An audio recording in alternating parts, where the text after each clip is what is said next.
ఖచ్చితం, ఇది మాత్రం వాస్తవం. ఎందుకంటే ఇటువంటి రాక్షసునికి ఏవి కనిపించవు. కోడి కనబడదు, మేక కనబడదు, ఏది కనబడదు, అన్ని ఎగిరిపోతాయి. వాటికి భయం వేస్తుంటది మనుషులను చూస్తుంటే. ఇది బాగా గుర్తుపెట్టుకోండి.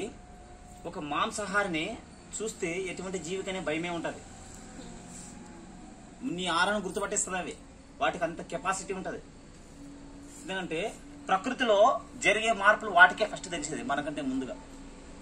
మన ఇంట్లో పిల్లి, కుక్క అని ఉంటాయి కదా, అవి పసిగట్టేస్తాయి. ఎందుకంటే ఈ వాతావరణంలో జరిగే మార్పులు ఫస్ట్ వాటికే, పశుపక్షాదులకే అర్థమయ్యేది. కాబట్టి నిన్ను చూస్తే భయపడరాదు, నిన్ను చూస్తే ప్రేమతో ముందుకు పరిగెత్తుకుని రావాలా. నన్ను నిజంగా మొక్కిటా చూడు స్వామి అవి ఆనందంతో. వీడు శాఖగారు మాడిపోయినాడు రా నిజంగా అని. చూడండి ఎన్ని జీవులు చనిపోతాయి. నాకు ఒక్కసారి అనిపిస్తుంది, ఏంట్రా ఒకప్పుడు జీవితంలో రాక్షసుడు రా. శ్మశానం రుద్రుడు తిరిగినట్ల శివుడు కూడా తిరిగి వెళ్ళడము, ఆ శ్మశానంలో నా తిరిగినట్ల. ఈ తలకాయ బుర్రలు ఉంటాయి కదా, శ్మశానంలో చనిపోయిన వాళ్ళు తీసేసి పాడేసింటారు. అవుట్లతో ఆడుకుంటుంది స్వామి మేము.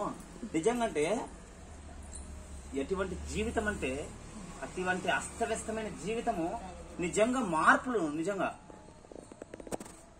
నా వీడియో చూసిన వాళ్ళకి చాలా మందికి అర్థమవుతుంది అనమాట.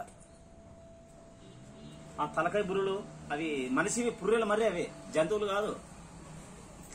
అక్కడి నుంచి వచ్చాము. అసలు ధ్యానం చూడు మనిషిని ఎంత ఇదిగా మార్చింది. ఈ రోజు ఈ క్షణం మీ ముందు కూర్చున్నానంటే ఒక్క బ్రహ్మర్షి పితామహ పత్రిజీ నేర్పించిన ధ్యానమే. అందుకే మనం నేర్చుకున్న తర్వాత ప్రతి ఒక్కరిని చెక్కాల ధ్యానం. ఎంతో మంది మారుతారు. మనకు తెలియకుండానే కొత్త ముఖాలు వచ్చింటాయి ఇక్కడికి ధ్యానం వినడానికి. ఎంతో మంది మహర్షులు, ఎంతో మంది యోగీశ్వరులు మన కంటికి కనిపించుకోకుండా ఎంతో మంది ఇక్కడ కూర్చుంటారు. మామూలు కంటితో చూస్తే ఎవరికే కనిపించదు. మనోనేత్రంతో చూస్తే అందరూ కనిపిస్తారు ఇక్కడ. ఈ రోజు ఉదయము సార్ వాళ్ళ ఇంట్లో ధ్యానం కూర్చున్నాను నేను. లాస్ట్ లో బయటకు వచ్చేటప్పుడు నాకు ఈ చెట్టు కనిపించింది, ఆ కట్లు కనిపించినాయి. ఆడ కూర్చున్నాం కదా ధ్యానంకి కనిపించాయి అనమాట. ఇక్కడ ఎంతో మంది యోగీశ్వరులంతా వీటికి వస్తున్నారన్నమాట ధ్యానంకి.